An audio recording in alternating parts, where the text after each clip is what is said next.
ट्रिबलिन ये बताइए mutual fund में मिससेलिंग के ही एक तौर पर ऑन अनऑथराइज्ड स्विच ट्रांजैक्शन के बारे में काफ़ी ज़्यादा चर्चा की गई है। स्विच ट्रांजैक्शन के बारे में आपने थोड़ी बात कही, लेकिन बताइए ये म्यूचुअल फंड में अनऑथराइज्ड स्विच ट्रांजैक्शन होता क्या है और क्या ये एक मिससेलिंग का ही रूप है? जी जी स्वाति। आई थिंक जो प्रॉब्लम की शुरुआत होती है स्वाति कि हम लोग अपनी सूटेबिलिटी नहीं समझते हैं। जैसे मैंने बोला कि जब भी हमें कोई नई चीज़ बताई जाती है या हम फेस वैल्यू पे ले लेते हैं वो हाफ बेक्ड इन्फॉर्मेशन, हमें किसी ने बताया कि ये कुछ नया आया है, ऐसा करते हैं जो आपका ये फंड है इसमें हम डाल देते हैं।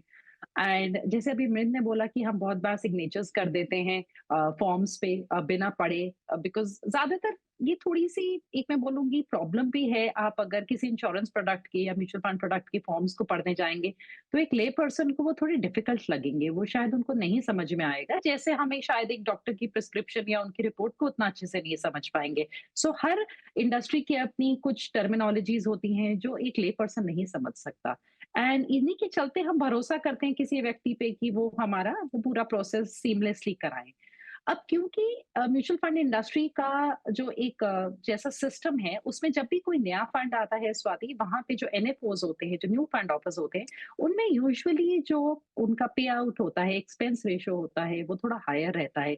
यानी कि जो भी आपको प्रोडक्ट दे रहे हैं, वो थोड़ा ज़्यादा अर्न कर सकते हैं।